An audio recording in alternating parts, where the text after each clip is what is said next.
keep Satyrine within you, alive while we're away. Goodbye, good luck, I miss you. Remember me, Visla.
Hello, everyone, and welcome to The Hole in the World, an actual play set in the world of the Invisible Sun RPG by Monte Cook Games.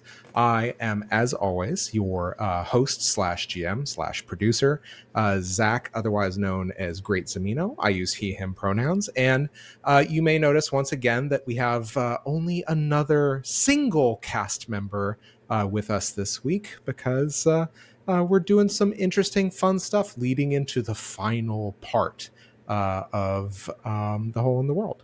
And that cast member is, if they would like to introduce themselves. That's me. I'm Hopper. But to catch you guys up on what everything's kind of transpired is so in the Gold Sun, where our players previously and our characters previously were in part 2 of this series, towards the end, they managed to enter the Melitius Manor, deal with a Vespertine agent, while at the same time encountering the very intimidating figure of Marlowe Anvers, who has been dogging them for what seems like quite a while now that they have their memories of the war back. But with that being the case, they are finding themselves pulled into different directions as they return to Satyrine to make preparations for their next move. So while we've probably seen by now 2 or 3 other side scenes that have taken place in development mode during this period of downtime, we are now going once again back into Satyrine to follow the first 24 hours that Twig has back by themselves as they kind of try to kind of catch up and make sure that they've tied up a few loose ends now that they are back in the City of Notions. So with that in mind, Twig, where do you find yourself? What is kind of walk me through the first part of this first day back in Satyrine? What are you doing? And when you kind of explain to me what you are doing, we're going to turn a card and see if anything interesting happens. Ruh-roh. Ruh-roh. So I think on the first day back in the City of Notions, Twig probably goes pretty immediately to I believe it's the gardens. The Topiary District, I believe. The Topiary District. There we go. The Topiary District. Mm-hmm. I think to speak to an old friend, just to check in. Mm-hmm. Twig wants to check in with Quercus and then also swing through a certain bar and pick up some belongings that were left in a locker. Oh, that's right. Yeah. Hi, what's up? I haven't forgotten about it. Hasn't been 2 years real time, maybe. Oh my gosh. Okay. So I remember, God, it's been 3 years since you guys have been there. So first things first, you are of course referring to the secret bar that I believe is in the Lower Taverswood district. Wow. Okay. I surprised myself there. I remembered. I'm impressed. I definitely would have forgotten. I remember getting there. I remember the roach goblins when we were on our way there for the very first time. Mm-hmm. And I remember making friends with the bar. Mm-hmm. Oh, yeah, the bar, the large banyan tree that was kind of like a manifestation of an Elderbryn family. Yeah. So Yeah. this is very super cool. Yeah, I am going to, to kind of reflect on this, I'm going to turn a card to see if anything kind of transpires, if you encounter anything. But, oh, this is super interesting. Okay, we've got a new card here. This is, I haven't seen this one in a while. This is the Lost Star. It accentuates gray and it weakens indigo magic. The Lost Star belongs to the family of notions, cats, clocks, and wind. Its meanings are good or bad luck, great distance, great age, and great value. We gaze into the night sky and we see the stars shining back down on us. We wonder what they really are, but that's a secret for another time. Stars represent a higher world where everything is magnified. Everything having to do with the stars is far greater than it would be in our world. Love burns brighter, gems sparkle more beautifully, and children sing more sweetly. At the same time, disasters are more calamitous, anger seethes more deeply, and armies wage wars for longer. The Lost Star offers good or bad fortune determined by the card turned after it on the path. Whatever this card suggests, it is epic in scale. Something important to the person in question is a very long way away, very old, or very valuable. The Lost Star amplifies any other results determined by other cards. Something needed is a very long distance away. An important NPC is very old. Treasure or work of art is very valuable. Something that was going to happen anyway happens in a much larger way. A rain shower becomes a torrential downpour. A raid by enemies is an invasion. A bit of success in gambling turns into a huge windfall. Stars fall. It happens. But what happens next depends on who finds it. Okay. Wow, So- that's an incredibly ominous card to pull, especially when I'm alone. Oh yeah. Well, the best part is we're gonna find out what this signifies once we turn the next card. So Yeah, I'm very much looking forward to I'm that. calling it right now. It's going to be the nemesis. It's going to be my freaking nemesis. I guarantee it. You know what? You could always be an optimist and say it ends up being your sovereign. But we'll just Not a single day in my life, Zach. well, describe this journey for me. Like how, like where, like you find your way through this kind of door, and I imagine at this point Gavriel has opened this door for all of you. Which step back? What I think yeah. Twig witch stepped back. Yeah. And I think probably to I guess that would make sense if I was planning on going to the bar 1st before I went to this home I've been working on. Yeah. I feel like it would make sense that I would witch step close to there, probably not in, but into the neighborhood. Mm-hmm. Yeah. Yeah, so I think kind of in an act of both expediency and then a little bit of what's the word? Not quite obstinance, not quite petulance. Mm-hmm. I think Twig just kind of gives everybody else finger guns and steps, turns and steps sideways and kind of vanishes in a puff of green motes of light. Oh my gosh. Okay, so you give everybody God a call back to the very first episode, the finger guns. I remember this. So yeah, you teleport, and obviously you feel that lurching feeling of watching or feeling your body move and transpose itself from one segment of the actuality to another. And I think part of that process is you just feel a unease that you realize that as your body lurches, it is not just felt by you. It is probably felt simultaneously by both of your counterparts that share this vessel. So now you kind of have this knowledge of what is transpiring while you do this. So yeah, kind of you find yourself outside of this very nondescript kind of cul-de-sac in a very nondescript district of in fact, the most nondescript district in all of Satyrine. And you find yourself looking at a very familiar nondescript building where you knew that you previously, the last time you were here, you actually, I believe, met Basil Fictorum, who deduced that you were on your way to basically fight Jaren the Devoured. God, Basil. I feel very sympathetic towards him, and also what a twat. Yeah, absolutely. This is one of those rare moments where I can't tell if it's bleed or not. Yeah, no, I think that's completely fair. you were both going through a lot, but one of you was not dealing very well with it. Like just having, it's like, honestly, with Basil, it was like having their father, his father, enter back into his life after, never being present. So there was a lot eating at him. But I think that was still just annoying as hell to deal with. I basically showed up a week ago after being shot in the face. Yeah. So like when we had met him, like I think Twig has an argument here that like, look, everything was situation normal, all fucked up. So like, but also you could have just asked. Mm-hmm. Like, calm down, dude. Yeah. So. Yeah. I think Twig is just looking around.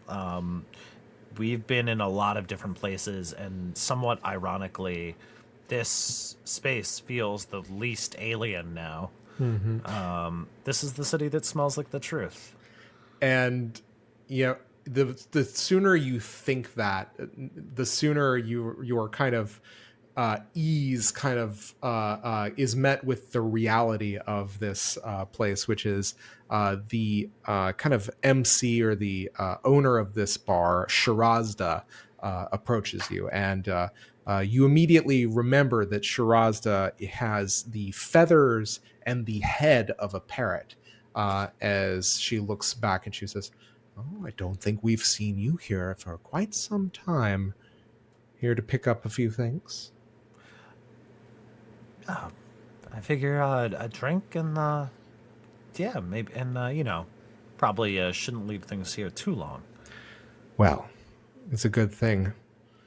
I think that almost after a year, it would be our policy to cut the lock. However, Basil did entreat us to make sure that that was not the case. So, Well, I guess I'll thank him for that next time.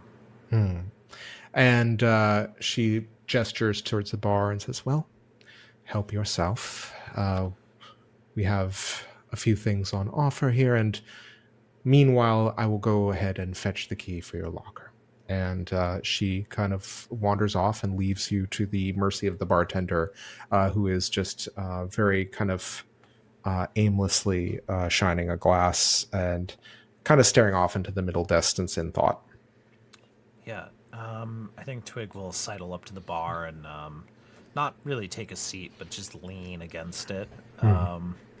Just kind of unruffles or unmusses like some of the this mop of green hair, red hair. It's currently red. Red hair, green eyes. And I believe cat ears still. God, I forgot about the cat ears. I didn't. Yeah, like I think does that and then brushes against the ear and then kind of flinches and then hi. And the bartender nods and says, "What'll it be?" What do you got? And he kind of gestures to a menu. On top of that menu, as you kind of he points to it, there is, however, you notice a copy of the Satyrine Sight and Sound. Does it look possessed? Sorry, no. Does it look like somebody is in ownership of it, and does it look like a regular newspaper? It seems like it's been kind of folded up and just left on the kind of like the on top of the menu by another patron who has since left. It is folded in half, with kind of like one half of the right side of the paper kind of staring back at you. So the title that stares out of you is just the word "sound." I think Twig is going to give it a poke to make just to make extra certain that it's not a patron. And if it does not respond in any meaningful way, I think we'll use the body's ability to schlorp the contents of this scream sheet or whatever. Oh wait, that's cyberpunk. Yeah. Hey, what the hell? No, I'm just kidding. I'm kidding. It's a paper. It's a normal newspaper. Look, it's Invisible Sun. Frankly, one of the most reasonable things I can imagine is living newspapers that just change what they are and then show up at their address. Yeah, you say that, but there's a god in a wine glass. Don't make me fetch him. All right. Yeah, so you poke at the newspaper, and it'll take you a little bit to kind of digest all of the information. I am going to turn a card to see what bits you find out, and we'll see how momentous this card actually ends up being. I have concerns. Okay. Ooh, this one, you should be concerned. Oh no. This is the dangerous elixir. It emphasizes indigo and it weakens gray magic. It is once again notions, cats, clocks, and wind. Meanings are power, transformation, risk, and consequences. Powerful magic comes in small, perhaps even innocuous forms. The dangerous elixir proves that to be true. It is powerful and transformative, but is it a boon or a bane? Are the potion's effects harmful or helpful? It's all about the risk you're willing to take and the consequences you're willing to face. This card turn offers power, but at a risk. Power can backfire. The dangerous elixir promises transformation, and that can be literal or figurative. It might transform a situation, changing the outcome of events. But there's still always that risk. Something's going to change, but will it be good or bad for the person in question? Should one turn the alchemist and dangerous elixir consecutively, this is called the ultimate transformation, and it suggests total and complete upheaval of the situation and possibly someone involved in it. An extremely powerful Vizsla is involved in the events at hand. An NPC takes a terrible risk to get what they want. Someone or something is magically transformed. Current events clearly carry major consequences depending on their outcomes. Now, this is really great for a newspaper, I feel like. So, yeah, it is extremely relevant. Okay, so I'm going to tell you with this card, there are a few things that immediately pop out at you. One thing you notice, dog-eared, or what seems like there is a something that has been the folder, the edge. You mean the corners are folded, right? Basically it's been folded in half, and you have to open it up to kind of absorb everything. But once you start absorbing the paper, there are a few things that jump out at you, and the thing that strikes you amidst a 2-for-1 special for changery enhancements, as well as a listing for an independent taxi company.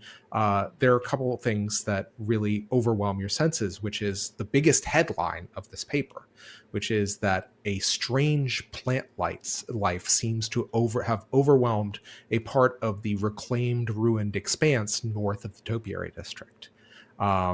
People, you realize as they read through, as you are kind of gleaning this information, are reporting the sighting of a massive tree-like creature that appears to be impairing and beating construction workers. That is the very first thing that jumps out at you. Full stop. I'm so proud. There is also, however, an article that pertains to the illness of one of the newspapers. One of the illness that pertains to one of the newspaper's reporters. But finally, one last thing you notice is that there is a listing for the services towards the back of the classifieds. There is a listing for the services of Zalin, the name merchant, who promises excellent names in kind for anyone willing to sell true names. That is what you get. Okay. I think Twigg's planning on hanging out here, resting up a little bit. We just came out of a fairly intense situation. They'll wait for the proprietor to come back, and I think digging around in the pockets of this coat. Which do you want me to check to see if my spells are still active? You know what? I will say, with everything that's been transpired, I think that after pouring the glass orbs and the crystal orbs back into your pockets after Plentiful Pockets failed, you have managed to kind of like re-trigger all that stuff, and basically you've kind of reestablished. I will say that going into Satyrine, you were able to reestablish your previous spells, like Inculpable Okay, Aura. cool. Yeah. Yeah. So as always, Inculpable Aura and Plentiful Pockets are up. Yeah. And mhm. Yeah, and Twig's gonna dig around and see where Literalum and the Swan are. Yeah. And yeah, I think that as you kind of like reach for them, you just feel the rustle of this kind of almost like very heavy stock, but comfortingly like worn paper against your hands. And you see Literalum and the Swan emerge from your pocket and travel up the length of your arm onto the counter as if to be able to look up at you. Incredible. I think Twig gives them a little nod and holds the menu up and peruses it. And yeah, there are a few listings here for some fairly perfunctory drinks. I'm trying to think, Ubara, which was a beverage that you remember having at Zero's. It's kind of the equivalent of a kind of a gin and tonic here in Satyrine is available. That said, there are a few listings for drinks that one of which is just kind of like the an air of mystery is a cocktail that is on offer as a daily special here at the Secret Bar.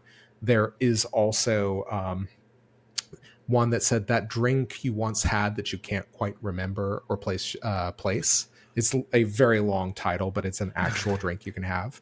And then there is finally just a listing for I will say the Vintner's Tonic.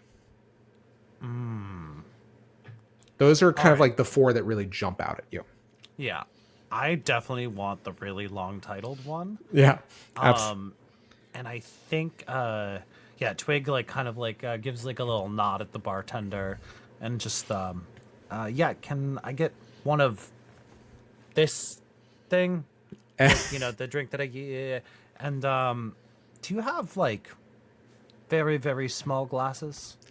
At which point, yeah, we have shot glasses. I'm happy to. Do you have like anything like a little smaller or? And then he kind of like looks down, sees Literalum and the Swan at the bar top, and just hold on. Let me see what I can do. And he presumably kind of turns around. You see kind of almost a flare of something, like a light in front of him. One that seems to be a flash of red. And he turns around, and there is this tiny, almost kind of cobbled together, blown glass, which you realize whatever he did was involve either the destruction or the reshaping of a shot glass. Incredible. Yeah, and he just kind of places two of them in front of you. One actual drink that takes a quick second to pour and kind of manifest, at which point he looks towards the small glasses. The same? I think this is technically both of their first drinks, so maybe not. That there might be issues if you that drink you can't remember if you've never had one before. That feels like asking for problems. You know, let's start with some Ubara. And he just kind of takes this small little carafe of what looks to be a very kind of almost luminescent, almost kind of like yellowish white beverage, almost kind of like almost like a fluorescent gold, like a white gold, and pours a little dribble of it into Literalum's glass. And right around this time, Shirazda has kind of sidles up to you on the bar and hands you the key to a locker. At which point she says, "Well, enjoy the drink, Please take your time. We, as members of the secret bar, you are entitled to come back here, spend however much time as well. However, it would be very we'd be very grateful if you would mind removing your personal items when you have the opportunity, as it's unusual for us to keep such items for such a long time. Yeah, I really appreciate that. It's we didn't mean to be away for quite so much time. She looks at you and she's a little disarmed at your kind of candor here, and she just kind of looks like she's about to open her beak as if to say something else, and her eyes kind of soften on you. She closes, seems to think better of it, and says, "At your leisure." And she just pats you very gently with a feathered hand. I think Twig's gonna jam a hand into one of these pockets. Remind me, which is more expensive, the glass orbs or the crystal orbs? Crystal orbs are 10 to 1. So you Cool. could literally pay for this drink for both drinks with 1 or 2 crystal orbs. Okay. And how much? And it's been a hot minute since we got them, and I remember they were vague. They're not like blood silver or whatever it is, but I do have onyx currency. Mm-hmm. Yeah. Like, That That felt charged. it's not blood silver, but it's fairly kind of ominous as you feel it. It feels weighty and heavy in your hands. Whatever it is, it seems charged with a sort of energy, and you feel like whatever this is probably a little bit more precious and definitely not something you necessarily want to give to a regular establishment. Fair. Would it be wildly inappropriate to give not the bartender, but in like kind of does it feel like, and I'm asking for pure vibes. I'm not asking for good advice. I'm asking for vibes. Well, the vibe, Actually, yeah. can we pull a card to determine whether I try to tip the secret bar with All right. an onyx coin? But if we pull the alchemist, things get weird real fast.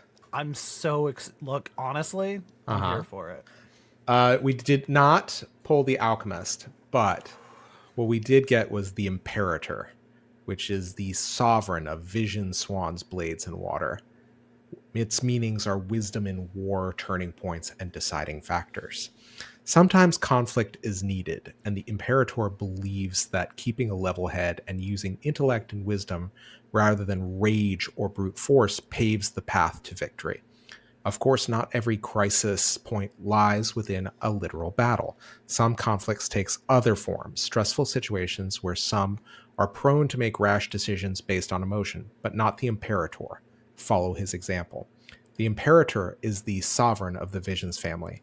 He is a leader, an advisor, a teacher, and a mighty warrior.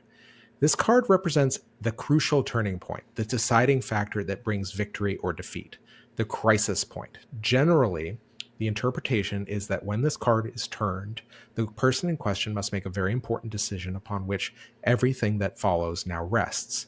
The Imperator also suggests that this choice should be made with consideration and care, not emotion or haste.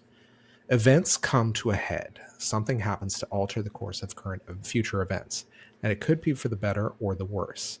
An NPC makes a wise choice in the midst of stress and conflict.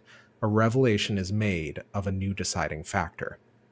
He shall lead us through the gates. The storm of war cannot harm us if we follow his command. So, this card evokes the image of a mighty warrior with a glowing blade. And as you kind of stare down and you're about to hand this onyx coin to Shirazda, you catch your own reflection in the glass of the drink. And your same visage stares back at you, although that face is much more kind of scarred and sallow as it looks back at you and says, "I don't think you really want to call that much more attention to yourself."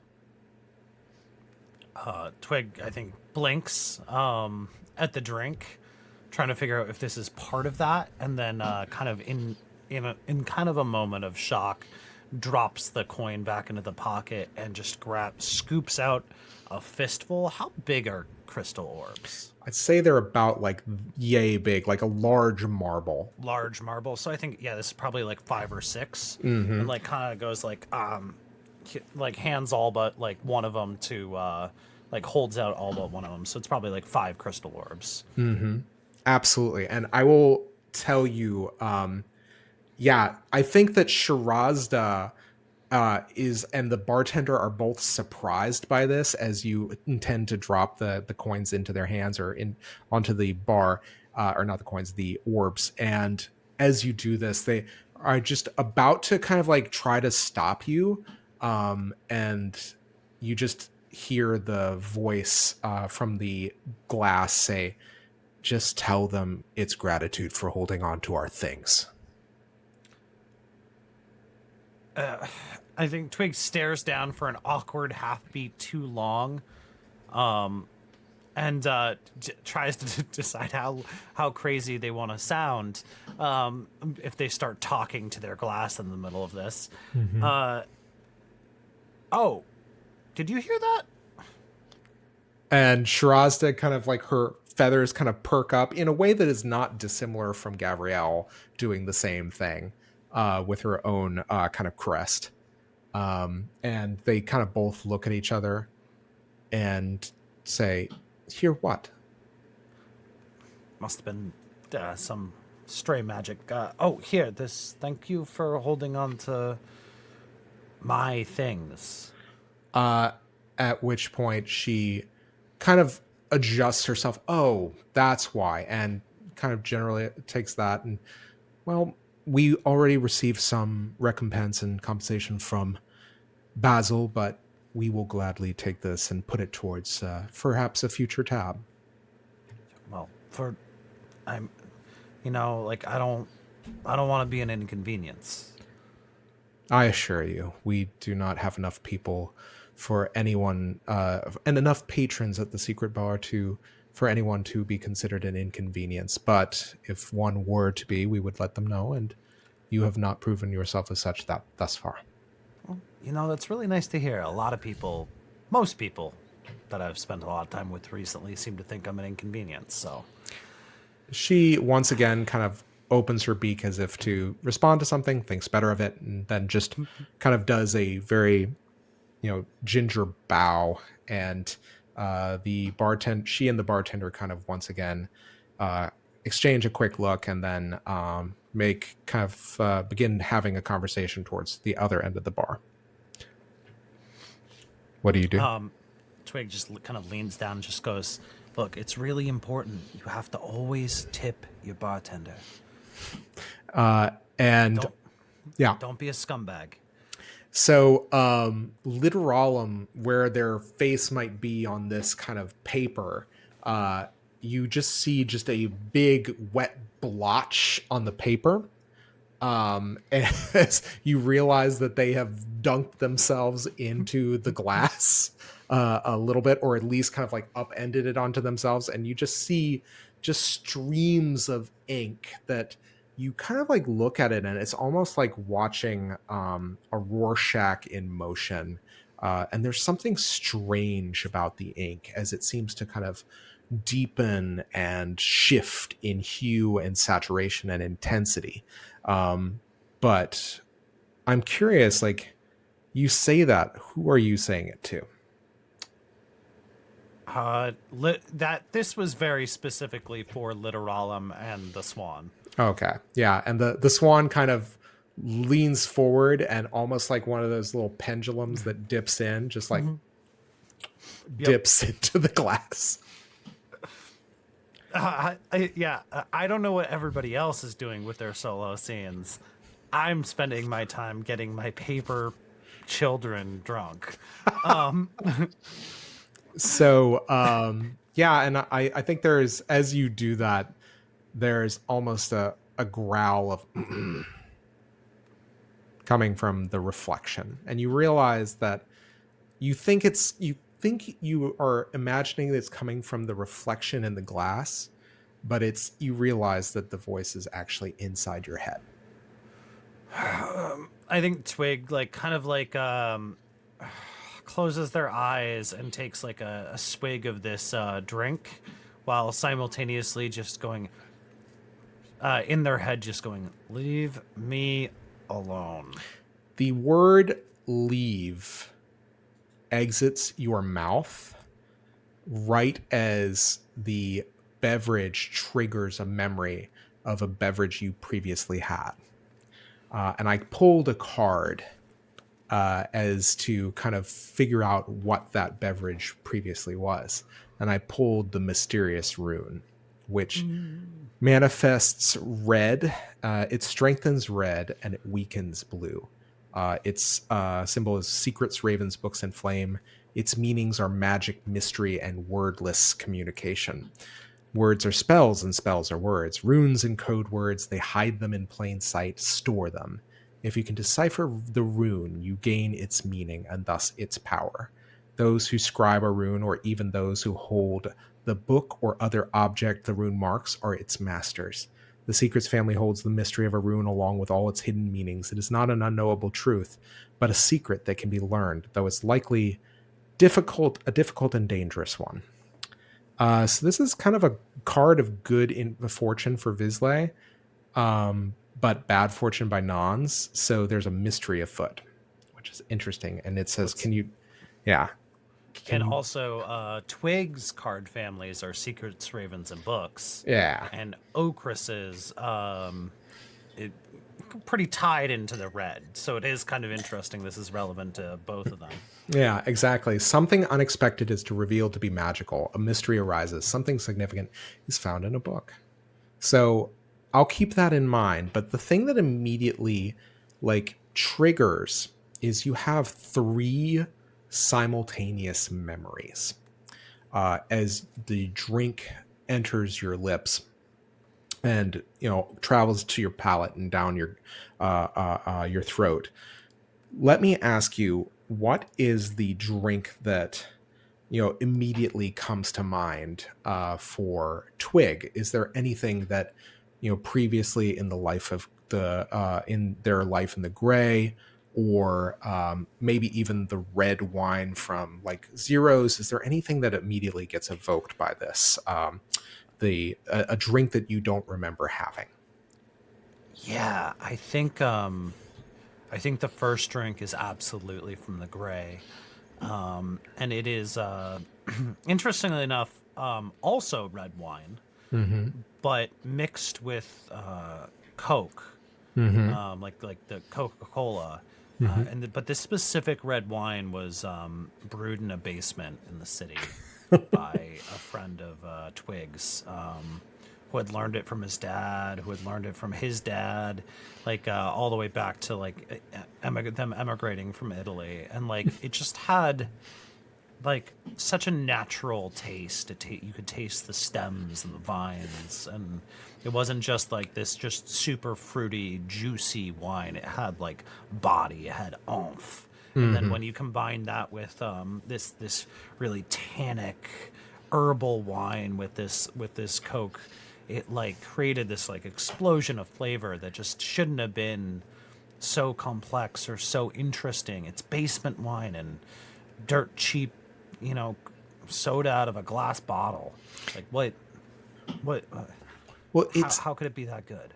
It's interesting because as you say this, as you're thinking this and remembering this, the thing that strikes you is the duality of this. Because not only do you remember having that wine that was so vivid, your current vessel, this Logavore body, adds additional context to this memory as you begin kind of absorbing the knowledge of the plants that were used to make this beverage, at least the wine part of it.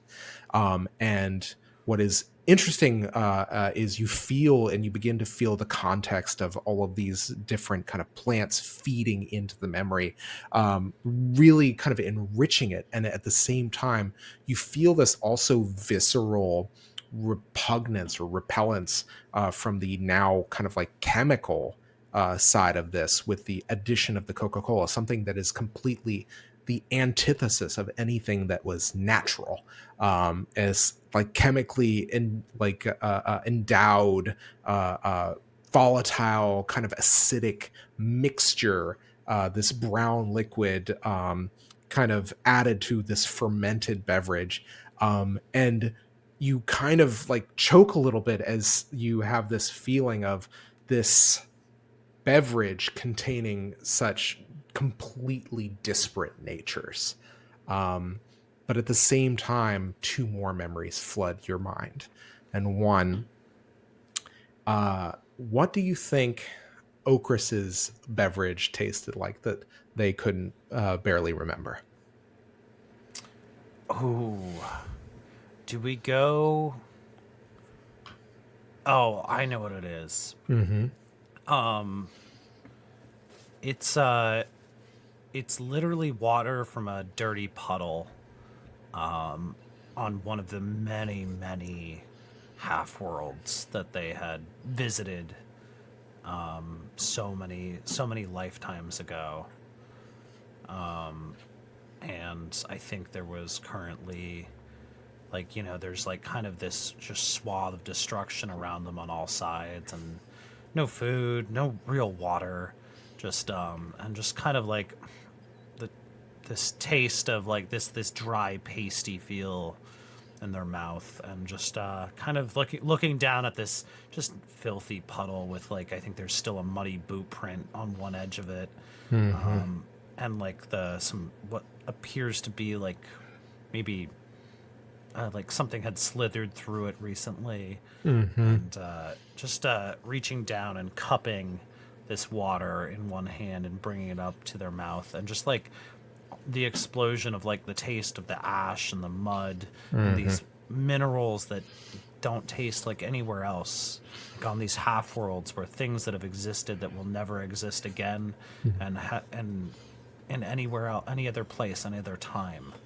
So And this, it tastes. and as you remember vaguely, as they did that, as they strode to the point where they were meant to rendezvous and exit with Kesh, or with or as part of their task or their mission, rather. I don't think this was post Kesh, definitely.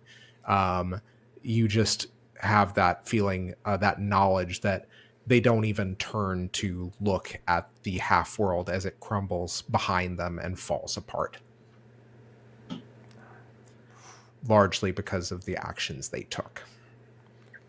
And the final memory that you get is one of a beverage that you have this kind of vague recollection, this vague notion of a seat at a kind of a chateau, like this kind of luxurious building, this place, and you are looking across a table, a kind of across a ample breakfast, and in front of you are a number of books, and in addition of tomes of various topics, as well as supplementary food and kind of breakfast.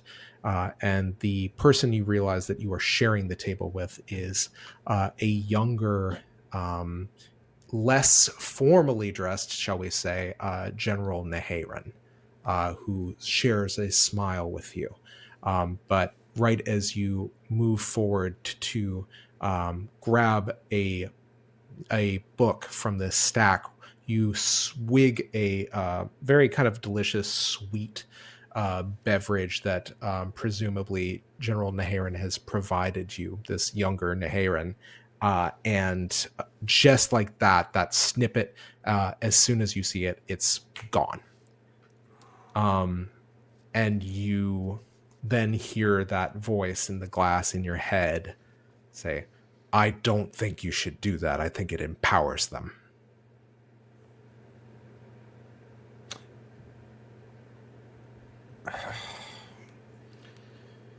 I think Twig kind of looks to the left and the right to see who's like watching, and just her Are you talking about giving the paper critters, what, a drink? I was talking to our vessel, or regarding our vessel, but I mean, I don't think that this is good for them either. Most things aren't. What do you want? That's a fine how do you do. Look, we need to talk. I don't care if we talk here, or we talk out in the street, on the train. I've been away for a while, but I've found a way through. And you need to know a few things. So what do you say?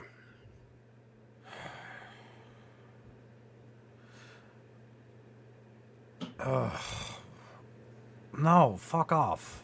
Go away. Like, what? You want the... Hey, You left me stranded. look.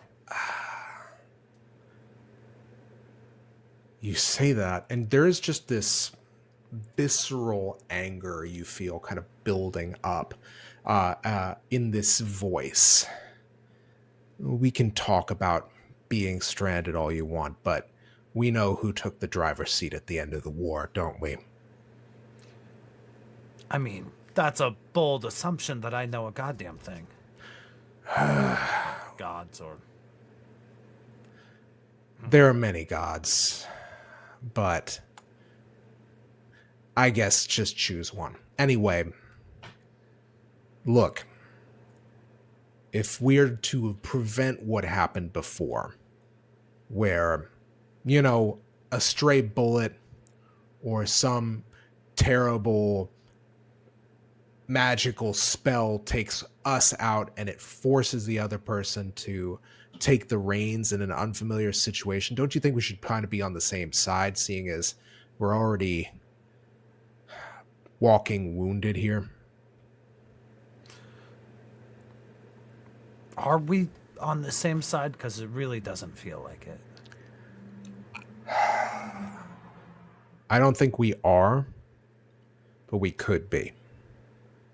I've had a lot of time to think about. There's not much in here.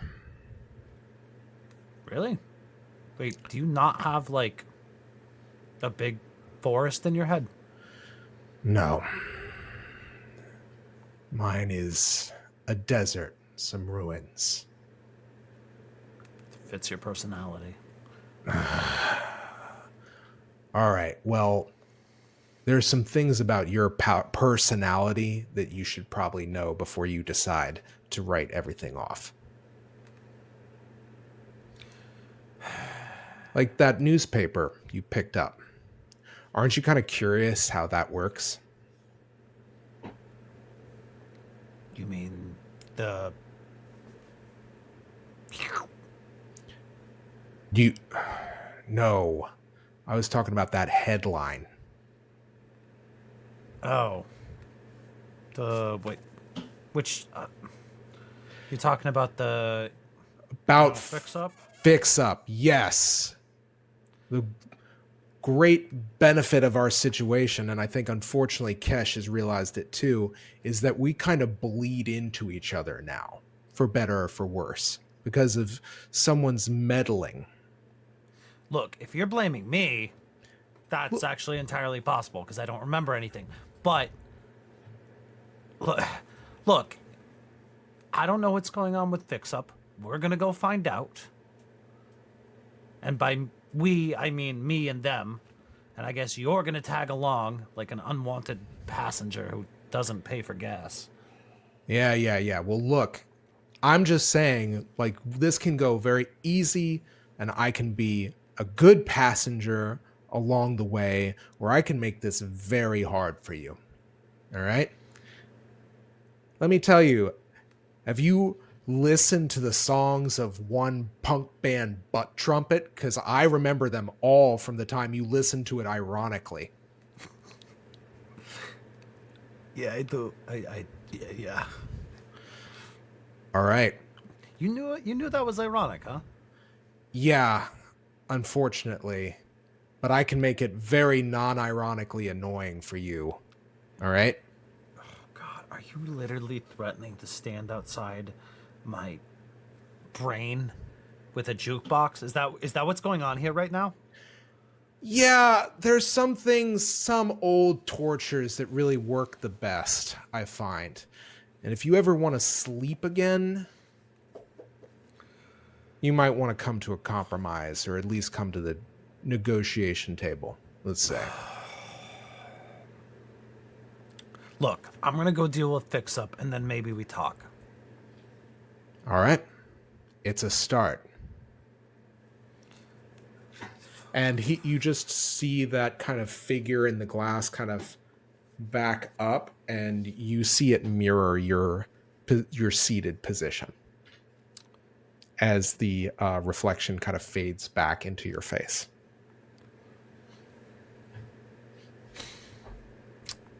Great. I think Twig's gonna down the rest of this drink.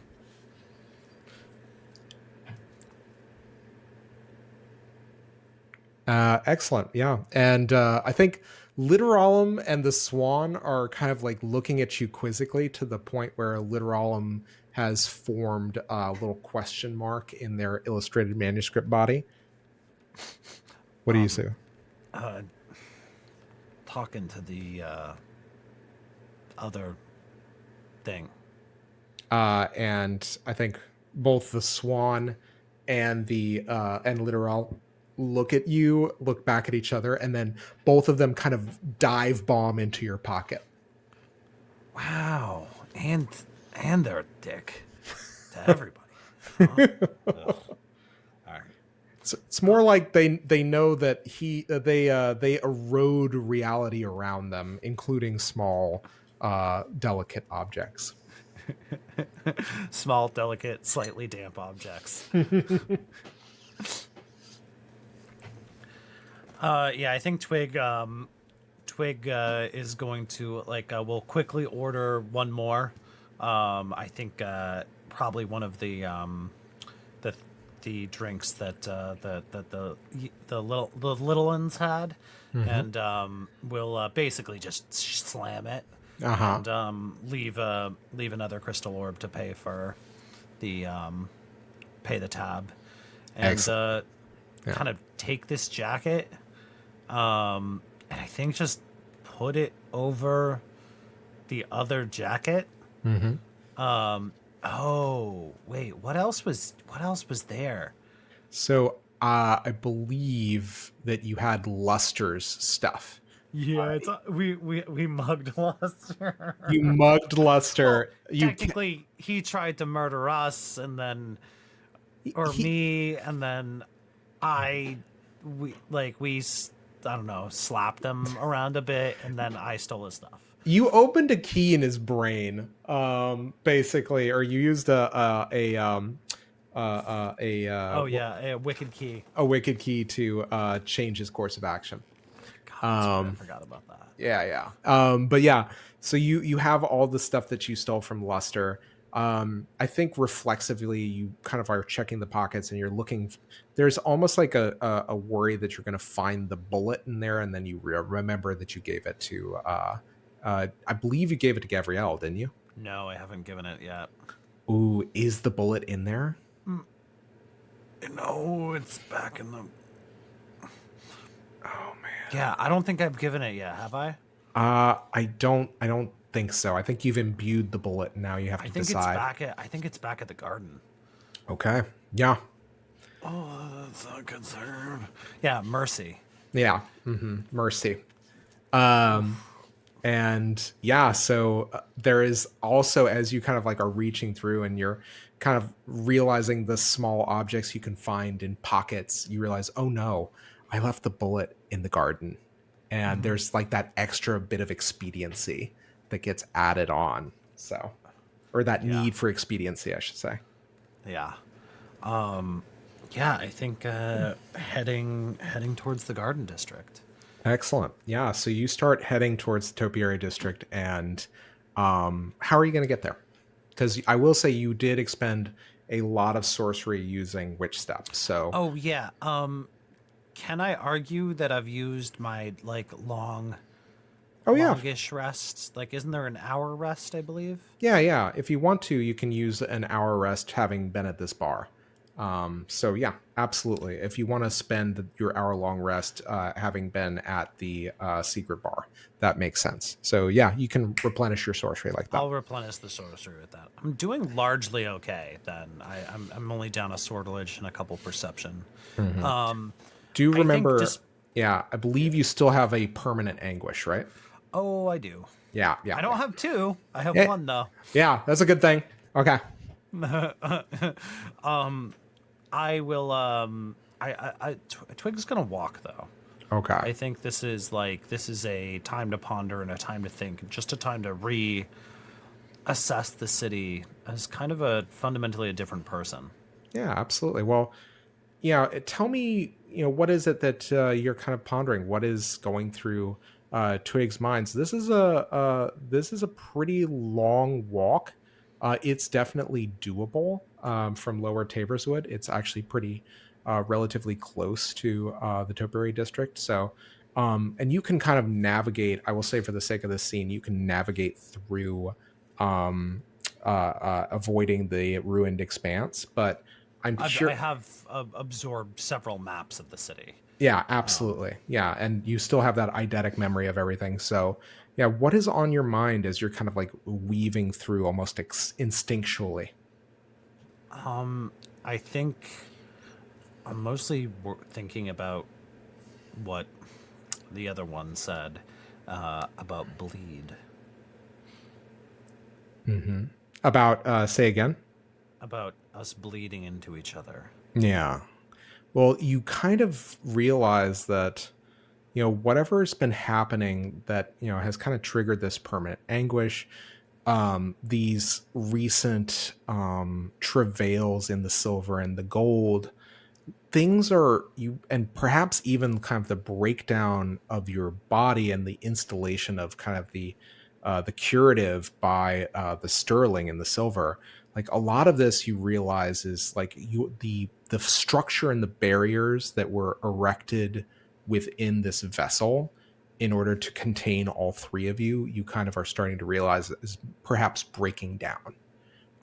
And so it strikes you that this may be the case as you realize Kesh was kind of like starting to manifest again and wanted to kind of eat that memory of your conversation with them. So, uh, yeah, I think that all of this is kind of starting to kind of jumble up and bubble up to the surface. Yeah. Yeah, just wondering what time of day is it? Or is it night? Or I'm going to say that you guys probably got started in the morning or in kind of like the late mid morning or early afternoon to get back. So, if you've spent like an hour in the secret bar, you're probably kind of getting either into early to late afternoon. okay. All right. Yeah. I think Twig is just pondering this stuff, wandering through the city, looking, looking for, just observing, kind of taking in, just like the thronging life and the variety of shapes in which life and magic take here. Excellent. And you've got Scent of Magic up, I know. Oh wait, no, that's not a No, perpetual that's not thing. a perpetual thing, but Yeah. that being said, I absolutely will trigger that for funsies. Okay. Do me a favor, That feels and relevant to what I just said. yeah, I will say make me a perception roll as you do this. Okay. D10s. Hmm. And I'll put a bene into that. Excellent. Okay. Let me make sure I don't have any relevant skills. I don't think I do. Well, I will give you not only the Bene, but you can also use hidden knowledge, and you can also remember you can also use informal magical training. Okay. I have magical lore. So that would be relevant. So yeah, and I'll bust a hidden knowledge out on this. This feels like a time. This is a very pondering, evocative time pulling in. Ooh, and that is an 8 on the dice, so that is a total of 11. And you have, let me double check something. What is the color of Scent of Magic? Scent of Magic is indigo. Oh, Okay. so which is strengthened right now. Uh, Is it still strengthened? no, it is not. Unfortunately, we went past your sovereign. However, yeah, it's still a pretty strong result, and there's nothing weakened. And so, um, with an 11, there's just something that, as you are kind of walking through Indigo, through Satyrine, and wandering the neighborhoods, there's something that feels amiss, as though you kind of can't quite put your finger on it until you start remembering some things, which in this case, you're remembering your life in the gray. And in so doing, you're kind of, had this on your mind ever since you had that drink. And you're trying to kind of like turn things over with with a new context, old memories. And at the same time, the thing that is immediately striking to you is this is very familiar for when you were in the gray, and it shouldn't be that familiar. Like, things as you're walking even out of Lower Taverswood, which is widely considered to be the most kind of quotidian and kind of proverbially boring district, as you start making your way into the Topiary District, things feel mundane. Things feel kind of humdrum. As you're kind of like walking around, I think the thing that strikes you is somebody hails a taxi on the street, and you're kind of like looking like, oh, I wonder what it's going to be. Is it going to be a snail? Is it going to be like a giant cat bus? What is it going to be? And it's a yellow checker cab. Huh. I think that's gonna probably like kind of tickle away at the back of their head as they're walking along, kind of cataloging all these things that don't seem right. Yeah. Little plain bits of like almost like somebody's splattered bleach. Like little bits of boring, plain, dull things. If there is almost like a feeling of watching a daguerreotype develop or a photograph develop in reverse. And it's kind of almost the same thing you perceive when you absorb the knowledge out of a book or a tome or a bit of media. Uh-oh. That's concerning. Yeah. I think just keeping an eye on anything that seems a little too normal feeling, and I think not touching anything that seems especially normal feeling.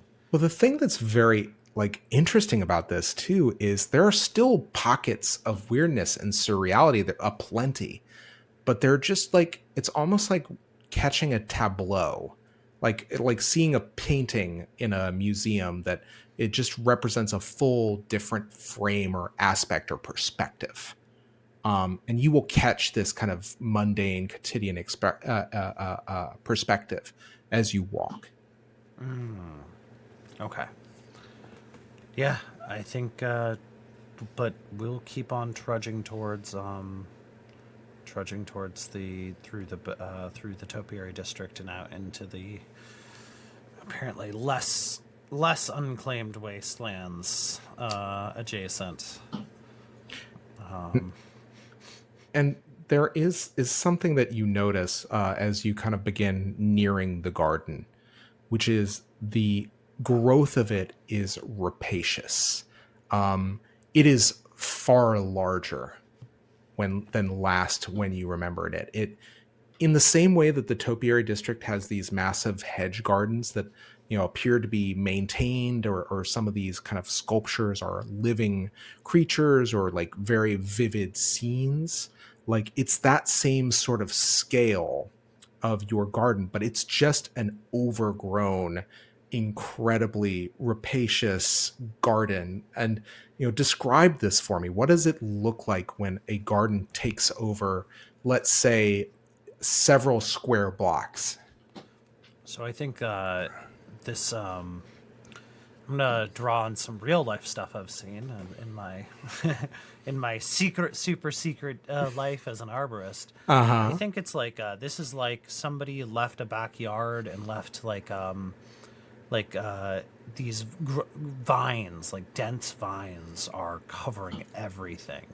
Like, and they're, but when people think vines, they think like thin, flexible things.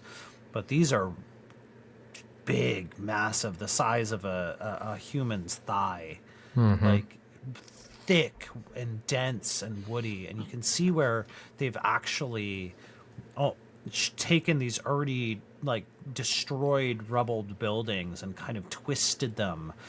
Like pieces of concrete have been moved around. Some of them are even in midair, as the plant growth outwards has kind of just expanded, both like not just figurative pressure but literal pressure on the environment around it. And underneath this kind of dense, like or semi-dense canopy of leaves, there is just thick thorn bushes and like thick tangles of plants that are growing up in filling every possible niche, bursting out of cracks in the stone, growing off other plants, just shade-loving plants on the bottom, sun-loving plants climbing and growing out on the top.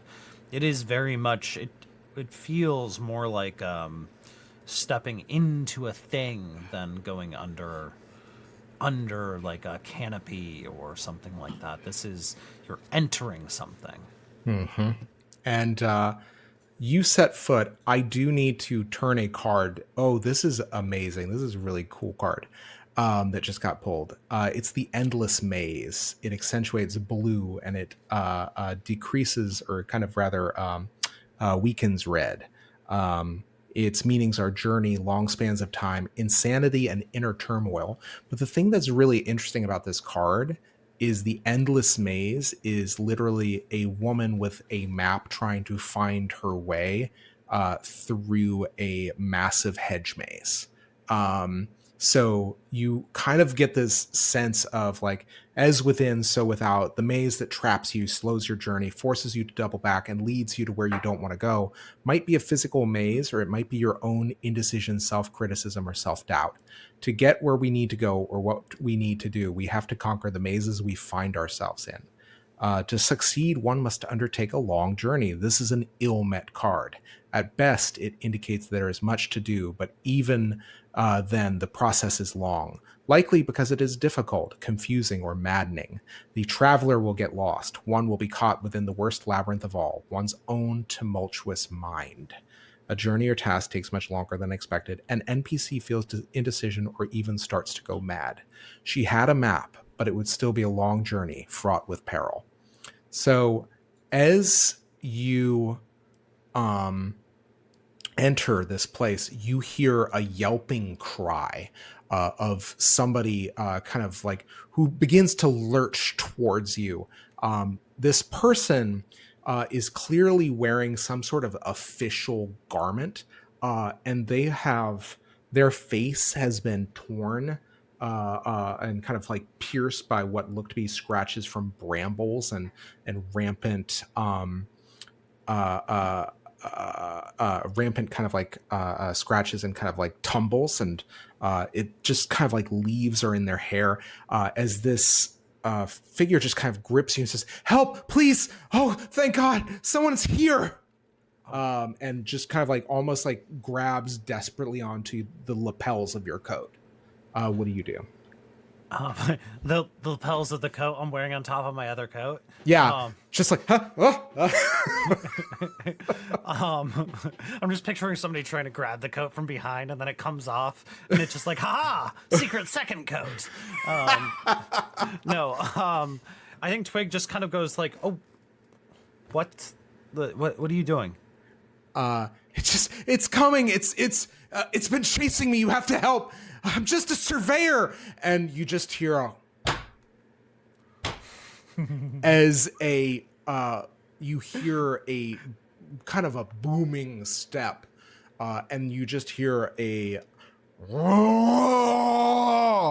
just kind of like cry of anger and rage, as you see this kind of massive colossus pull aside these thick vines and brambles, like tissue paper, and you have a hard time recognizing it, but you realize that it is Fix Up, who tell me in this, as you see this kind of, I will say 12-foot tall, kind of floral colossus, what does it look like in this moment? Like, describe this creature for me.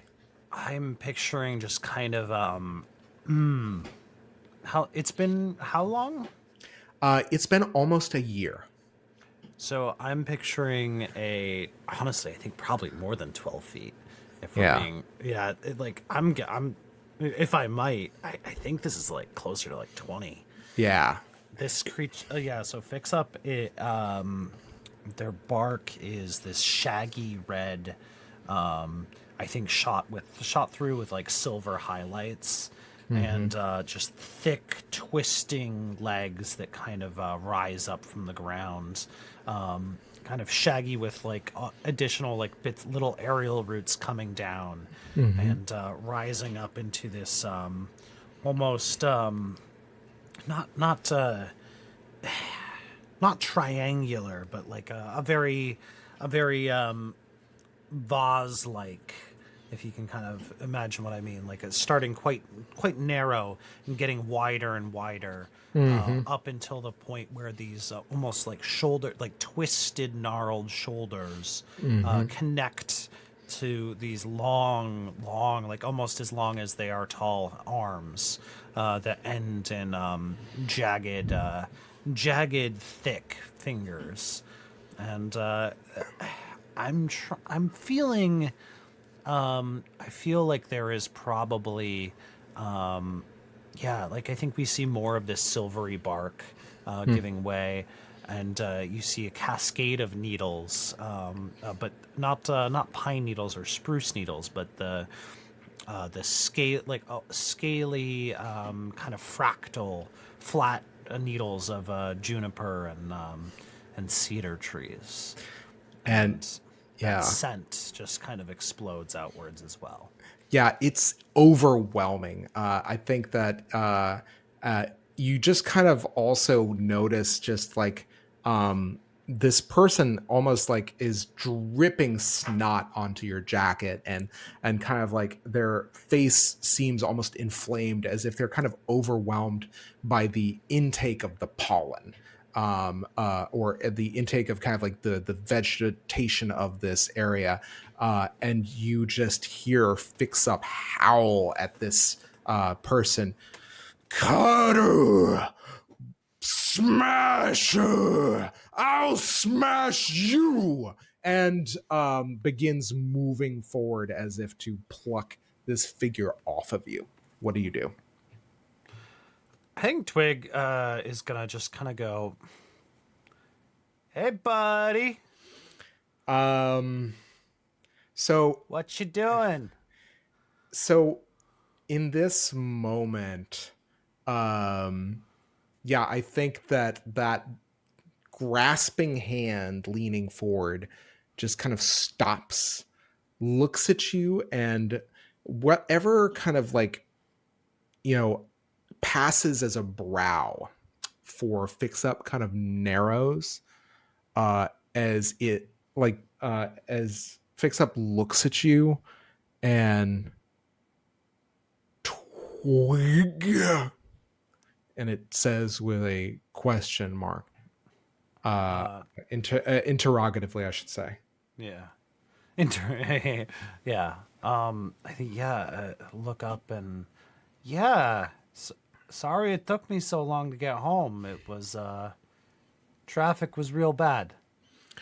I kept it nice here. I will keep it nice. And that hand is going to keep kind of like beginning to kind of move forward again, albeit a little bit more slowly. What do you do?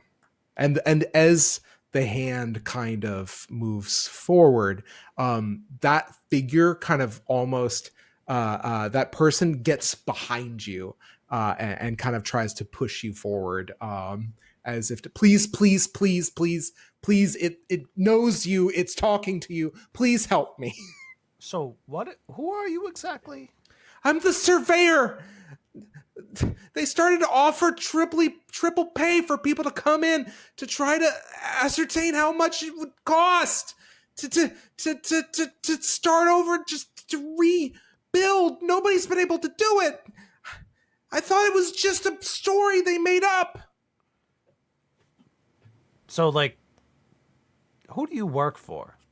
I work for the city. I work for the Garrett of the Topiary District.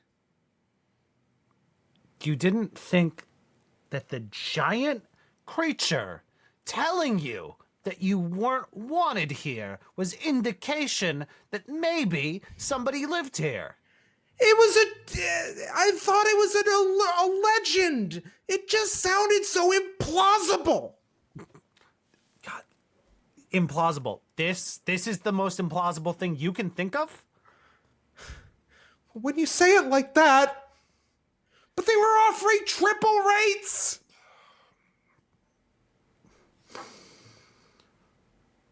Look,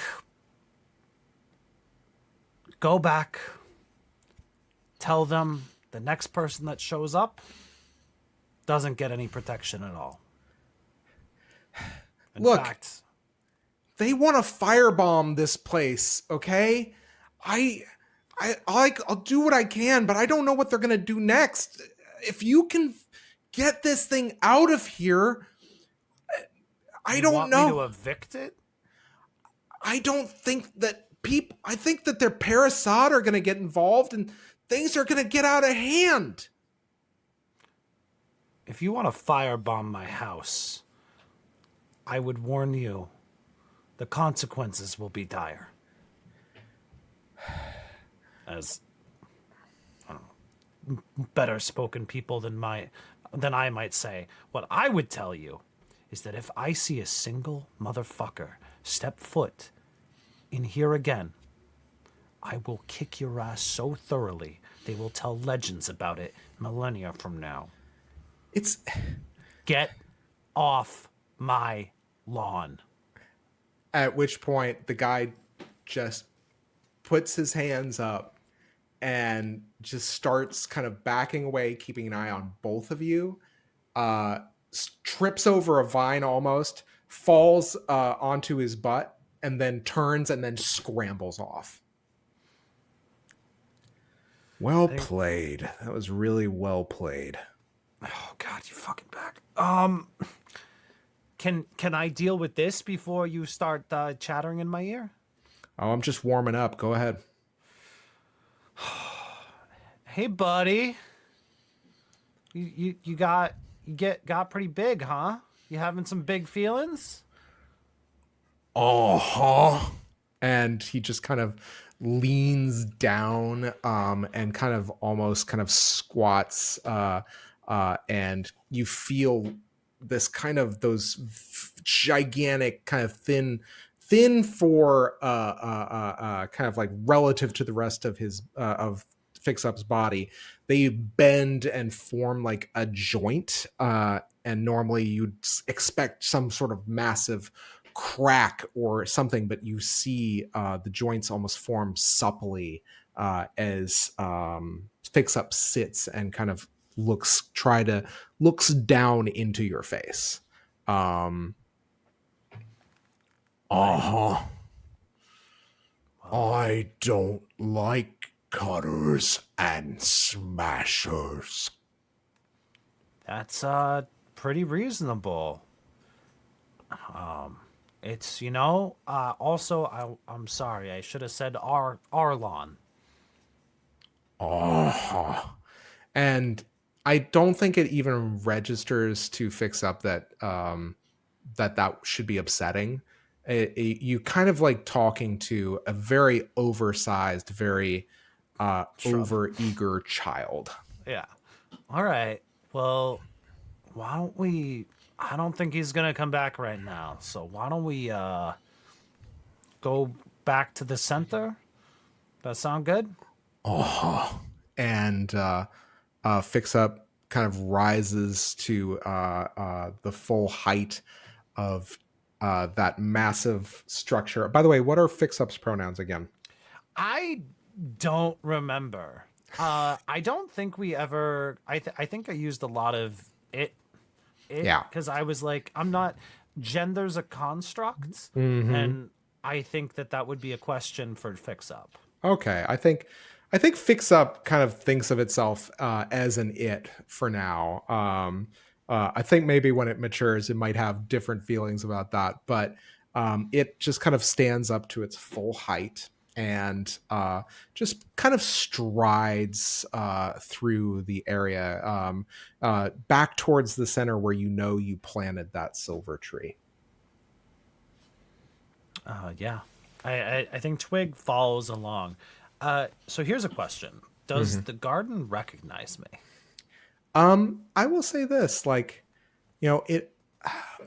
So there's this interesting kind of description in a book of a man who's able to walk through and in between the raindrops, as if they've kind of created a rhythm such that they create enough space to almost just miss him as he kind of strides through.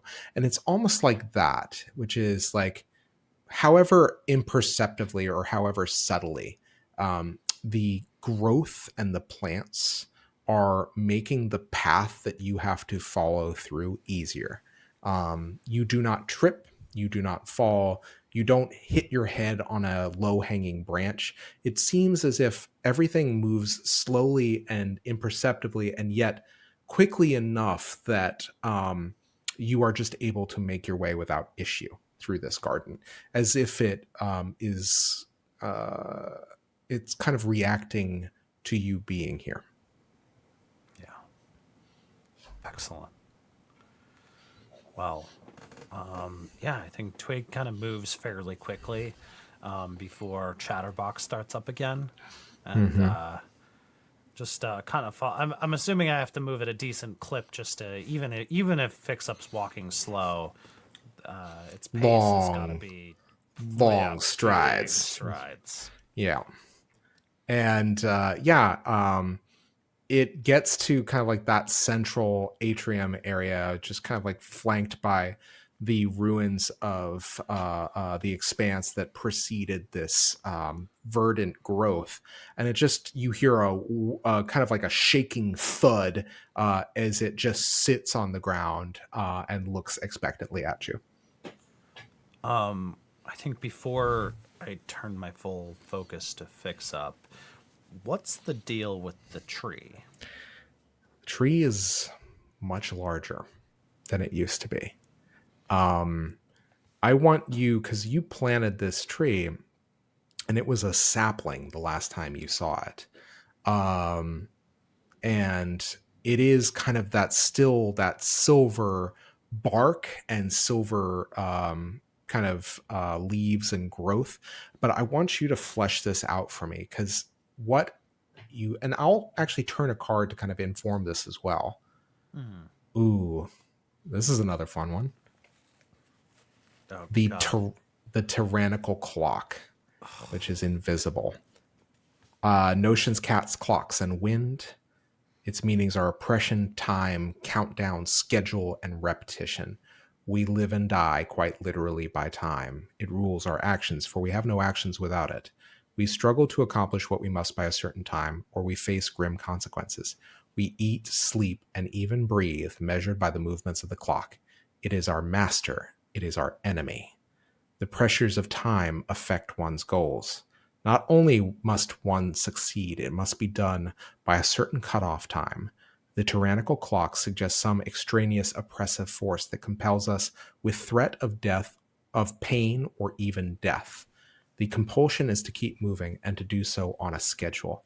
It might involve repetition or simply a deadline, depending on the circumstances.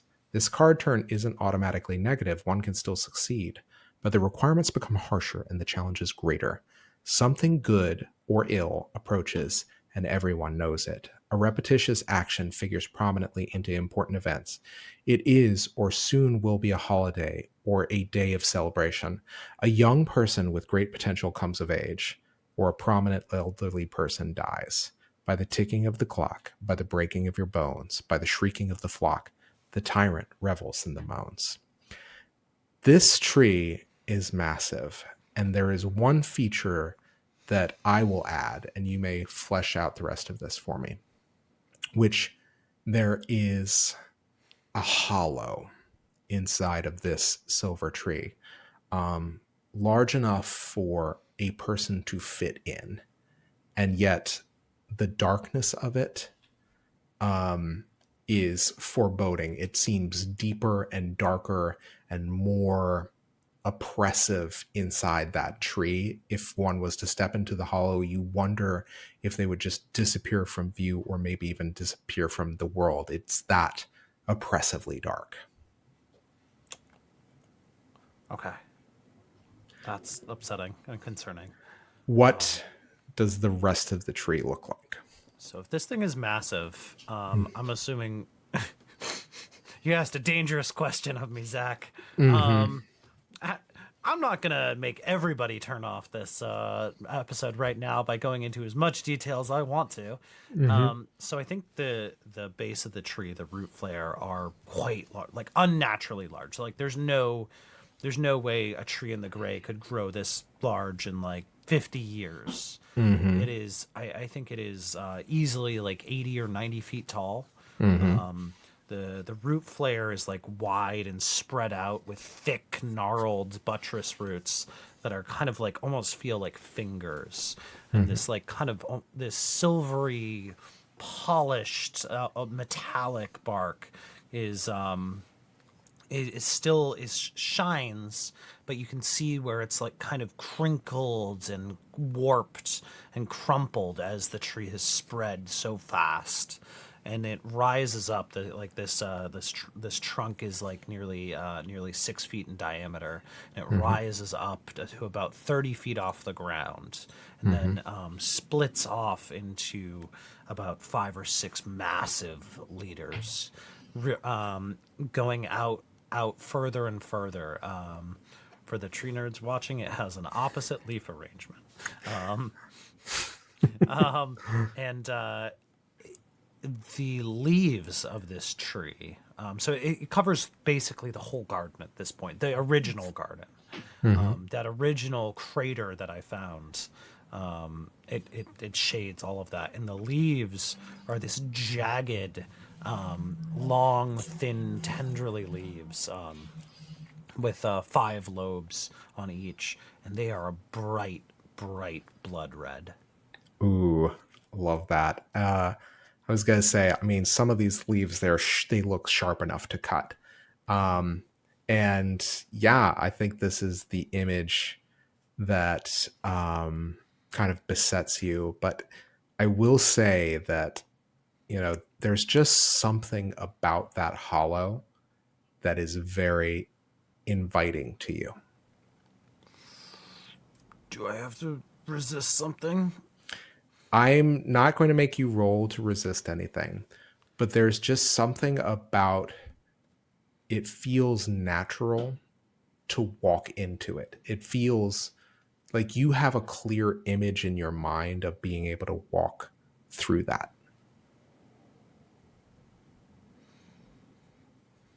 That is what I will leave you with here. Interpret it how you wish. I think Twig's gonna turn to Fix Up and just go, I'm gonna be right back, okay? I just gotta go inside really quick, grab something, and then I'm gonna come back, okay? And he, or it, I should say, reaches forward to you, and even with this long span, just kind of like with this long span, kind of, very gently touches your shoulder and says, Are you sure? It's dark in there. I'm not gonna go in there first. I'm gonna go inside the hollow over there, okay? And then I'll come back and we'll talk. And then I'm probably gonna go in there, but Okay. Twig.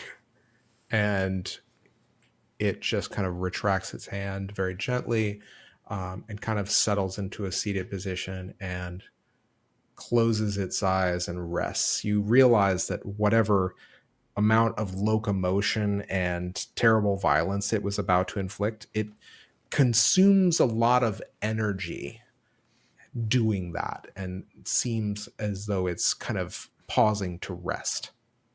yeah. All right. Yeah, Twig is going to turn and head towards the gap that was made by piled slabs of concrete along in this kind of unnatural cave, and head inside. Is everything like I left it?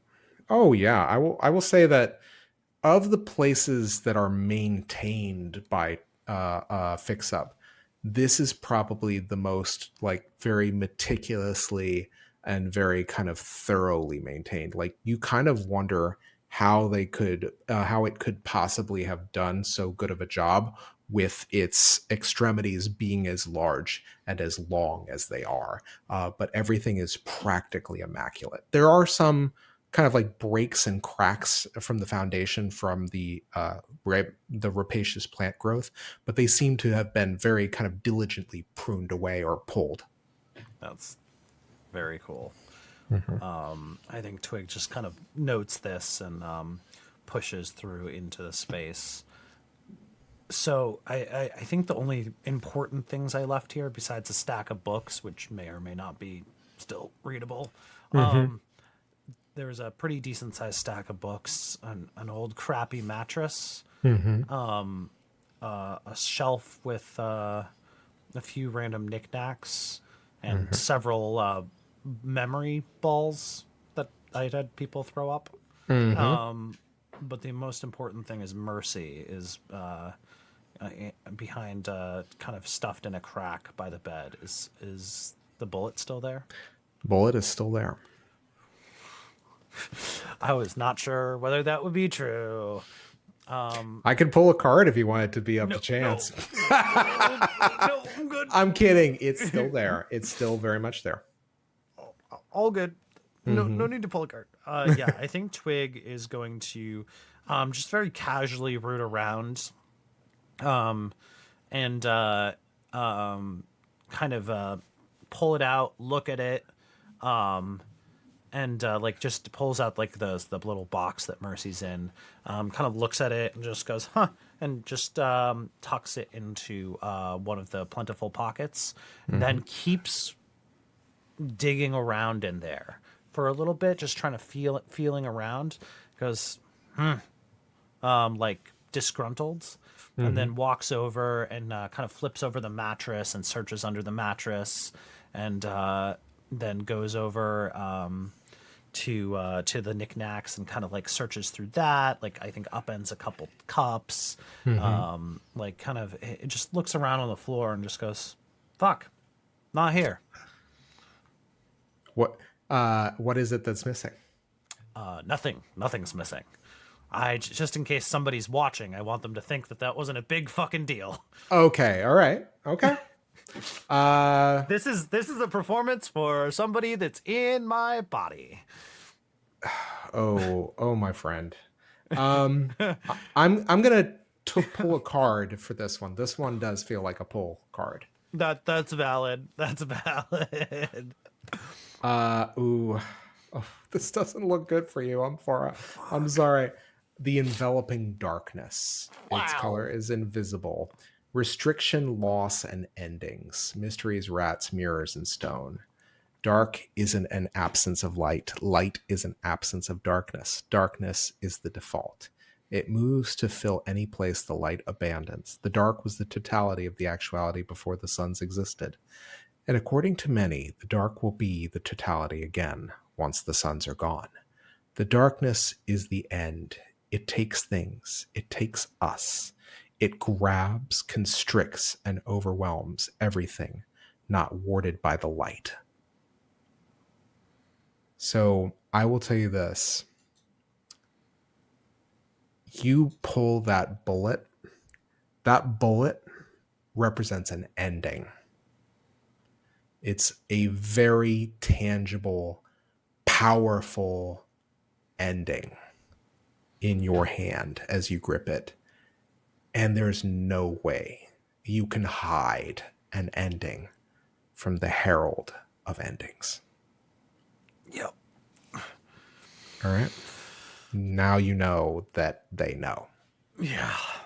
I think if there is a tiny bit of relief in Twigg's mind, like that if anybody was to figure out about it, at least it was just Okras. Mm-hmm.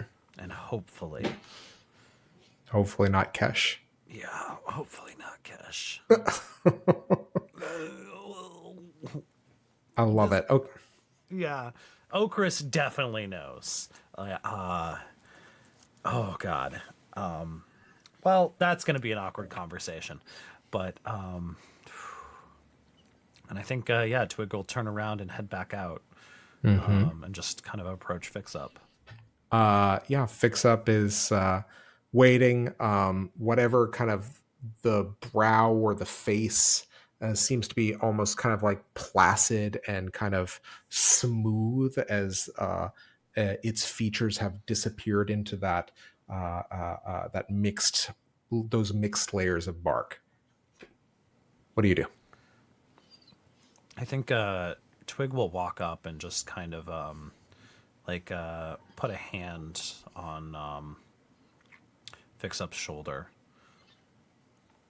Just feel the bark and just wait. Not particularly trying to wake it up. Just but giving it a second. Yeah, I think there is just a kind of reflexive, slow stirring as Fix Up feels the hand of its creator, and you just hear the cracking of bark and of its kind of what passes for its joints and trunk as it turns almost its entire trunk to face you. It almost kind of twists as that is an easier motion for it, and it looks at you expectantly. Hey, so how you're a lot bigger. Oh, And you're talking now. Like fully talking, not just one word, not just your name. I saw the pretty lady not too long ago, and I've been looking at those Books, and it gestures at the pile of books in that kind of living area, the domicile portion of your home. I think I understand some things. That's really impressive. I'd like you in this moment to make me a magical lore roll. All right. I think I've got a... Let me pop up there. I've got 1 in magical lore. And I will spend a intellect. Does this feel like an Yeah, intellect? totally feels like an intellect. Go ahead. Cool. So I will have a +2 on this. Oh shit! Or I'll Oh, no. throw my dice on the ground. That's a total of 9. Okay. I will say with a 9, you kind of, there's something that you realize that is at work here, which is, and you kind of like almost are seeing something similar in Literarum, where they seem to have this kind of passive ability for knowledge or for understanding, both Fix Up and Literarum.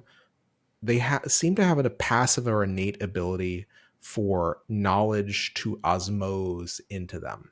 It's less destructive than what you do as a logivore, but it's an interesting kind of evolution. It's almost like a reflection of you as their creator.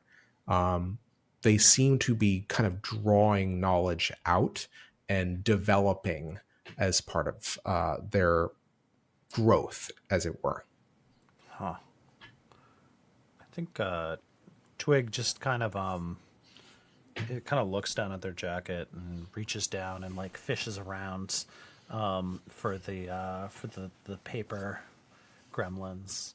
And does Literarum come out? And Oh, of course. The paper's crane swan. Well, I will tell you this. I could say that they're still a little afraid of Okras, but at the same time, they are kind of reassured by the presence of Fix Up, and once again, they kind of journey up your arm and they alight onto Fix Up, and they begin kind of traveling up the bark, and you just It tickles. That's your cousin, I guess. I don't know how familial relationships work. and you just see you see Literarum travel up and seem to show a kind of like image to Fix Up, who's just immediately kind of entranced by this creature, this figure. And you see Fix Up go, no, in disbelief. And Literarum turns to face you. And you realize that Literarum has created a very simple diagram of showing a tree, like almost like like an old science book diagram with like simple 2-4 color diagrams, where you watch a tree go to a printing press and become a book, and become paper. And so you realize that Literarum has explained the life cycle of a book to Fix Up. Okay, that's really funny. I think, well, I'm sure you guys have some catching up to do. And Twig points at the paper crane. If you start talking, don't keep it to yourself. Yeah, okay. Yeah. And then just kind of like starts flying circles around Fix Up, who just kind of responds with and just begins kind of like creating almost like a little obstacle course with its fingers for the crane to kind of fly through. Yeah, I think Twig just goes, all right, big guy. You think you'll be okay hanging out with the others while I figure out what's going on with that shit? And I think that Fix Up is entirely kind of enchanted with meeting his cousin or its cousins, and I think is probably a little too distracted to kind of respond. All right. Yeah. I think Twig just kind of opens up the jacket and opens up the jacket, realizes that there's another jacket, and is like, "Oh, all right." Tosses Luster's coat on the ground, and like over like a chunk of stone or a chunk of concrete or stone or whatever. And then opens up the coat again and just looks down at Fortinbras and just kind of goes, "You ready for this shit?" Oh, what you have in mind?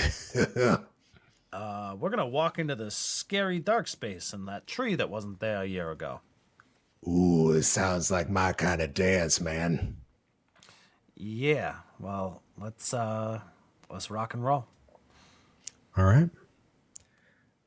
You walk towards the hollow, and that oppressive darkness, it starts kind of as you get closer to it and closer to it, you think that it's going to reveal more detail. You are going to kind of, your eyes will adjust to the light, and you will see kind of what you're getting into, but it doesn't.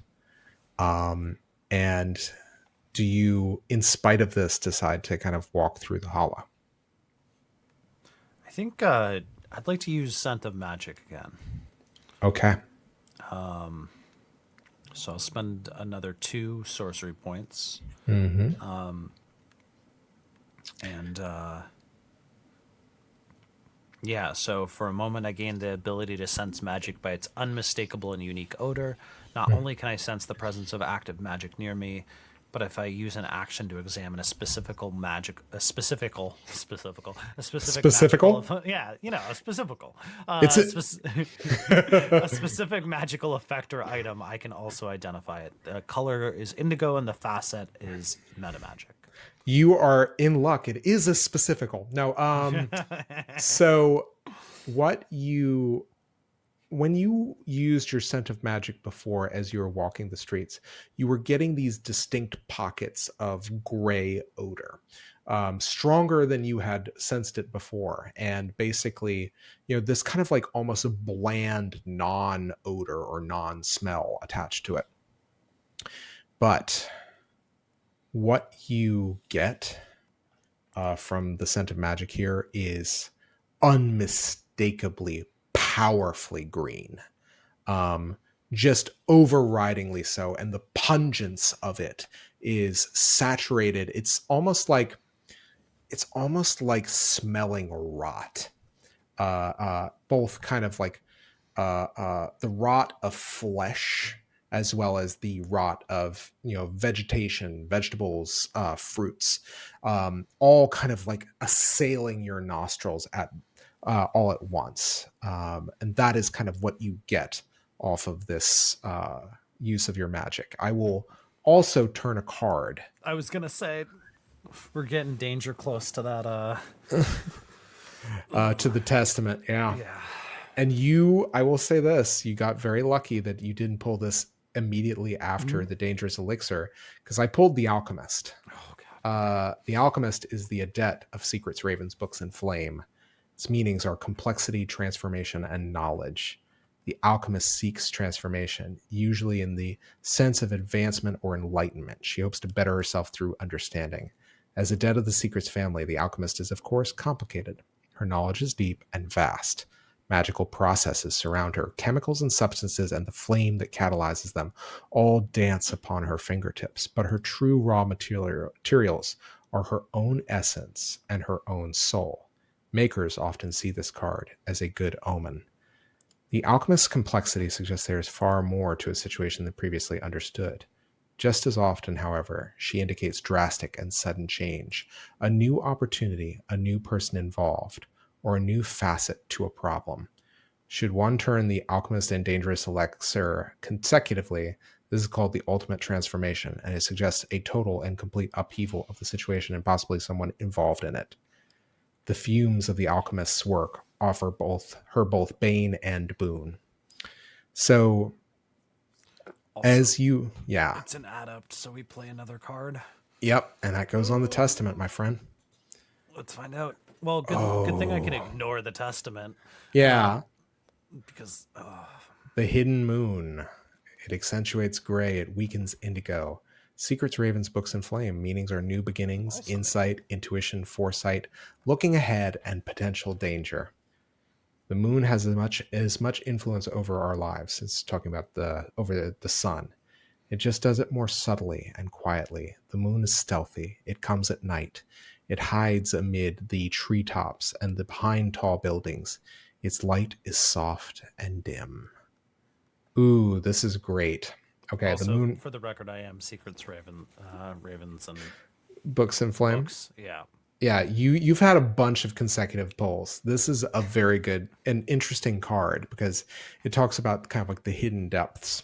And what is very interesting is having traversed a number, like the moon card in particular is very interesting because having traversed a number of suns at this point with the help of Gabrielle, with the help of Witch Step and the Sunship, you realize that what you are looking at is a portal to a different sun. Okay. However, you realize that this is different from every other sun that you've been to, in that you can sense right off the bat, this is the dark night side of whatever sun lies beyond this portal. Yeah, I think Twig smells that and flicks one eye back down at Fortinbras, the jacket, and steps deeper. Okay. And as you step through, that pungency, that smell and odor is still assailing your nostrils. But as you step through, it envelops the whole of you. It is all around. It is not just emanating from one specific source. And as you step through, you realize that you are in a vast clearing, a vast kind of underbrush underneath an even larger canopy. And the plants, the kind of growth that you're witnessing here, all seem to be moving at a rapid clip as they seem to overtake each other with rapacious cancer-like growth. You can barely kind of see for all of the density of this underbrush. And what you immediately find is that your path forward is barred by innumerable brambles, vines of varying thickness. Whatever you would need to do in order to traverse this realm, this place, would take either considerable magical power or considerable effort on the part of at least a few people. It's overwhelming, and yet as you look at it, it feels like home. It feels reassuring in a strange way, almost a way that feels immediately alien to you.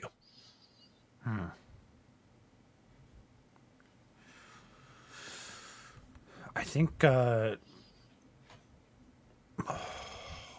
ooh, you know what I have?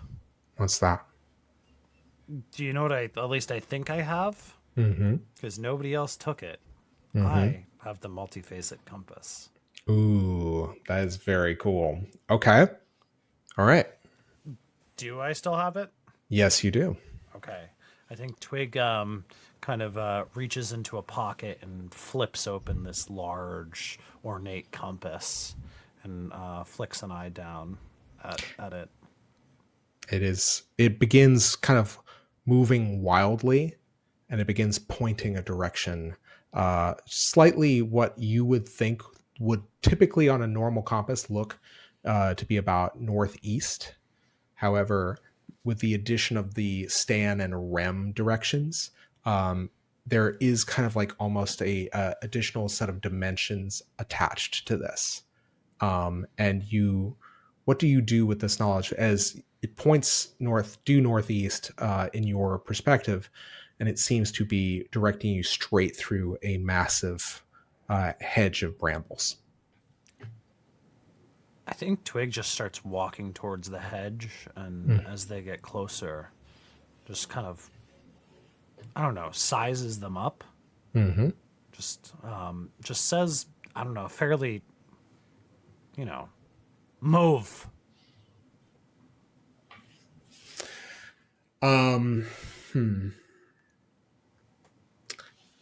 I would like you to make me, I believe, kind of like say I will say a physicality roll, because this is going to be you're basically trying to intimidation Okay. this vegetation. Does Green Thumb give me a bonus to intimidating Ye- plants? Fuck yeah, it does. And I drew the Weeping Priest. So betrayal, weakness, turnabout, disillusionment, loss. It's almost always an unwelcome card. It indicates a surprise reversal, and it most always is bad. Wow, It suggests great. there's Love that. unexpected weakness in the plan to deal with the matter at hand. Okay. So it turns out just screaming at the underbrush might be a bad idea. Who knew? Yeah. Yeah. Yeah, I will roll a physicality roll, and I will this interaction, Benny. Yeah, sure. Add an interaction, Bene. You can make a. I was gonna say, like, if you want to do physicality, if you want to do interaction, this is like, you're trying to intimidate this thing. I will allow you to use either for this. I'm just interested to see how well this works out for you. I look. I guess actually, it's probably smarter is to roll sortilege on this. Yeah. Sortilege and hidden knowledge. All right. Let's blow through some. Let's blow through some resources. I've been holding on to so much hidden knowledge this whole game. So I'll be rocking with a bonus from Green Thumb, and You gotta start with 2. Yeah. So I'll start with 2, and then I'll just be rolling 2 dice. Okay. Oh god, I had a panic attack. I thought that was a 1 and a 2 for a second. It's a 7 and a 2, so that is a total of what, 9? 9 and 4. Okay. 9 and 4. I will say that, God, with a 9 and a 4. Normally, I'd say you need like 2 pretty stark successes, but I will say it doesn't seem impressed enough to not bar your path, but almost in reflex, it shudders and a part of the brambles kind of like wick away. And you see just a number of kind of hollows inside of a bramble patch that you could probably walk through past a clearing that you can view through this. I will say that you could probably get through this, but you are going to incur some damage. You can try to kind of lash out at this as well. It may not go well for you. How do you want to kind of proceed here? I would like to.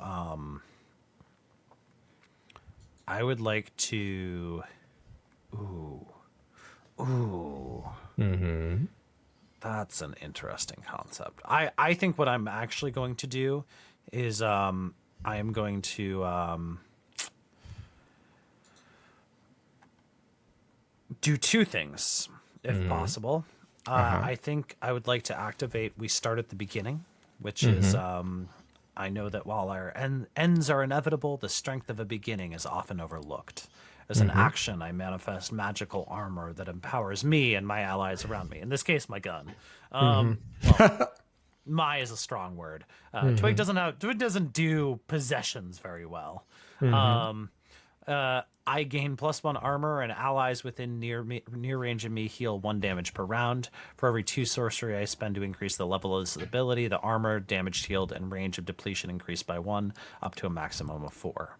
Depletion is 0, and I check every round. The color is silver. Excellent. So Okay. I will do that. I'm going to use physicality to pay for that because I have the blood something. Blood is power. Yeah. It's secret. And then I would like to, in addition to that, imbue reality.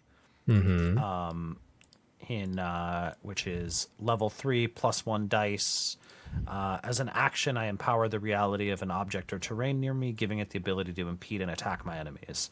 I may choose an area with a 10-foot radius or large object within near distance of me to become animate and hostile towards a target.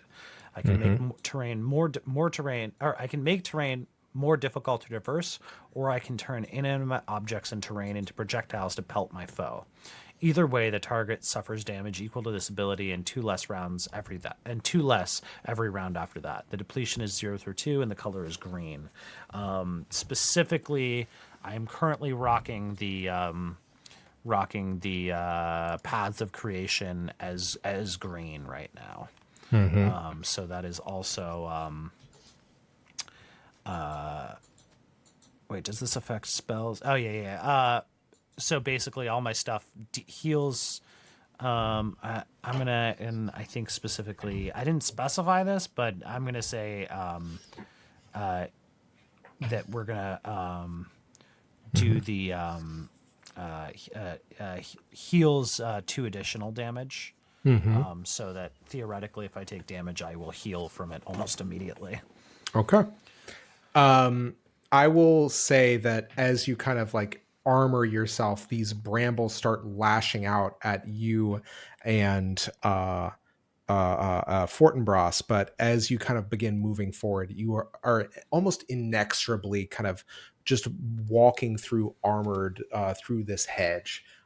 The strikes kind of being ineffective here as you've kind of expended enough spell power to negate them. And yet, as you begin kind of moving forward, you find yourself in this kind of vast clearing. And you kind of continue making your way forward. However, just as you're kind of like in this open clearing, you start noticing just how kind of vast and oppressive this place is.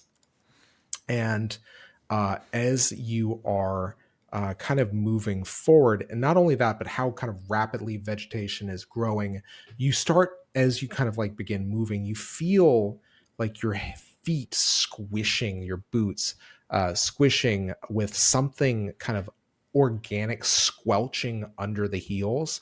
And as you look down, you realize that the soil of even this clearing is filled with very large night crawlers that you are kind of crushing underfoot as you walk forward. This entire realm is alive in such a way that it is oppressive and kind of just overwhelming. And as you get to the brambles on the other side of this clearing, you find yourself looking into a number of hollows.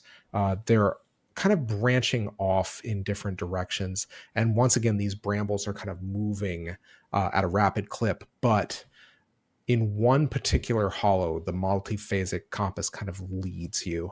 And as you glance forward, you see a glint of silver through kind of like off a bit of green light, kind of reflecting back at you as something kind of catches your eye through these brambles. All right. Yeah, Twig will head in that direction. All right.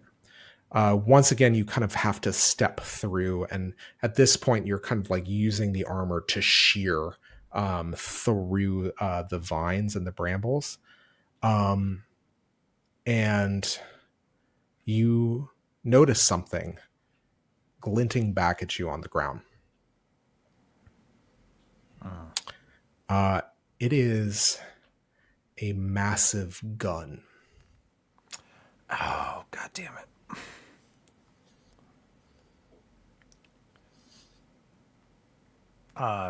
Twig kind of looks down and just does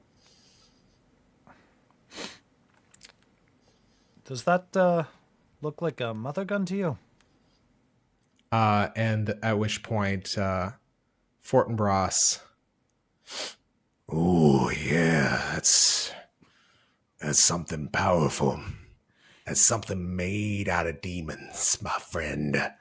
But something seems to have ruined it. I wouldn't be surprised if it may have been this place. and as Fortinbras says that, you realize that this gun seems to be like its handle seems to be kind of sheared away in parts. Some of the growth has kind of this place has kind of tried to kind of like glom onto it, but has only been somewhat successful at tarnishing it in some way.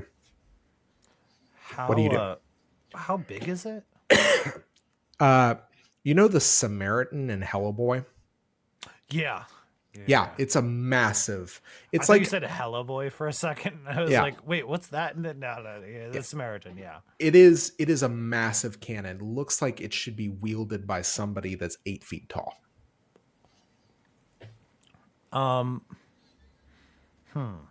You would barely be able to lift it with both hands. You would have to find some way of magically manipulating it if you were to try to wield it. Demons, huh?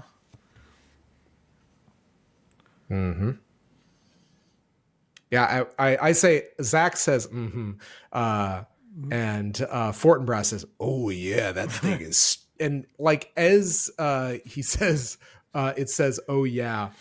You catch a whiff with that scent of magic. It is deeply red, but it's also steeped in silver with the magic of creation. I think Twig will grab a like a vine from nearby, like a I'm picturing a very thorny vine, and just like kind of rip it off whatever it's attached to, and then strip the thorns off this vine with one of their hands, and like you can kind of see the flesh heals as soon as it passes, just leaving a thin layer of black ink and blood on this vine.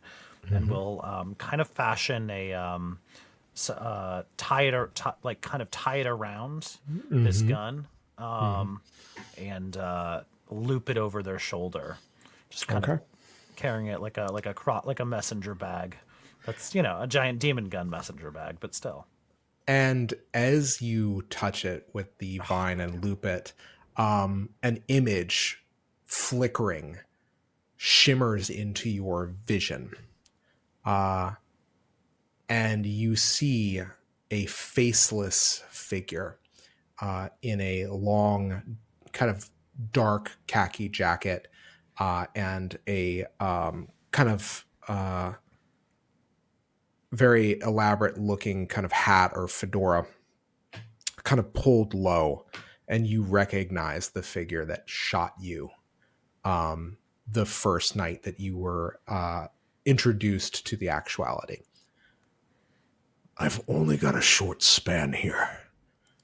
I'm trying to find her. She ran off. If you find this message, it's dangerous. Aya, she made an ally here.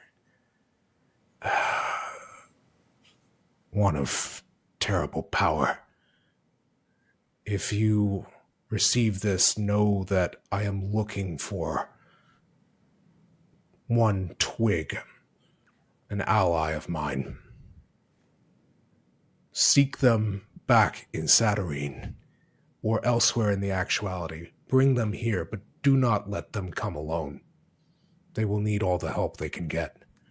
And you see, as this image, this kind of all holographic illusion kind of flickers in front of you, you see a massive rent in the side of this creature or this figure that it seems to be cradling with one hand as it casts whatever spell or illusion it needed to create this message. And then you see that faceless head turn as if to listen to something off in the distance, and the image flickers and disappears. So correct me if I'm wrong. I just heard that the person who hunted me down in the gray and shot me in the head with a demon bullet at least claims to be my ally. And was like, hey, don't go into the woods alone.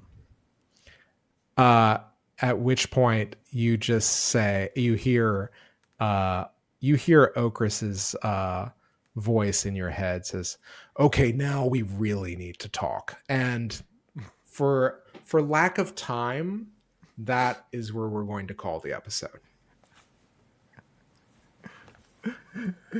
Incredible. So yeah, if you are still hanging out with us for this side scene, this was a lot of fun. This is the third out of either 4 or 6 that we're going to try to do. And I hope you guys really enjoyed it. But first, before we move to shout outs and plugs, Twig, character arcs, joy, despair. Hopper has despair. Hopper doesn't know what's going on anymore. Actually, I think I might have like hat tricked my I only have 2, so it's not a hat trick, but I double tapped my arcs. Oh yeah? Which is find my hearts and build a new home. Mm-hmm. I feel like if nothing else, I definitely did build a new home. Oh, And for I sure. feel like we know that my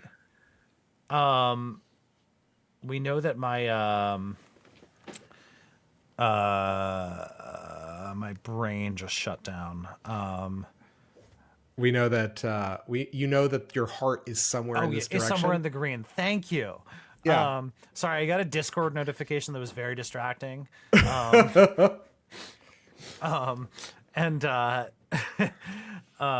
yeah.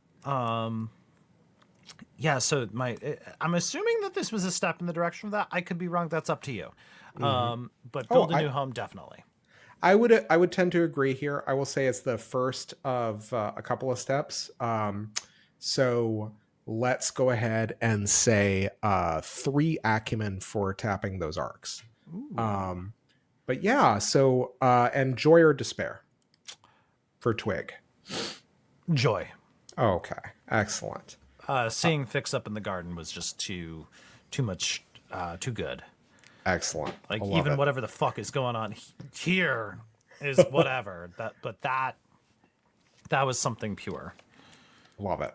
Okay, so now shout outs and plugs. Hopper, what you got? Let's see. I am Hopper.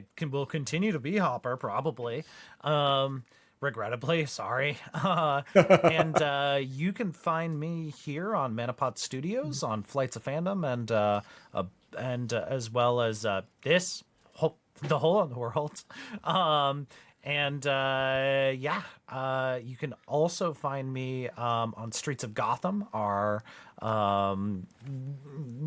Batman Universe Gotham RPG, TTRPG actual play. It's fucking great. It's so cool. I also play a weird plant NB in that too. So that's exciting. I'm basic. And you can find me on the Legend Tree, which is on Twitch. That's _legend_tree. So no spaces, just underscores. Where I do some actual plays of my own. Occasionally I do some video game stuff, including here with Zach. And I've got 2 actual play series going on right now. One an anthology, one an ongoing home game that I just kind of promoted. And I think I'm going to be doing some terrain building videos in the near future. Hopefully, if people are nice to me. I love it. Yeah. So I plugged myself, I plugged us, and I'm gonna plug somebody else, and that somebody else is you should check out Andre Rivera and all the dope ass art he does and the great ass streams he's on, and you can find all of his stuff at Andre Rivera Art. Awesome. Yeah, Andre is good people, and his art is fantastic. So please check that out.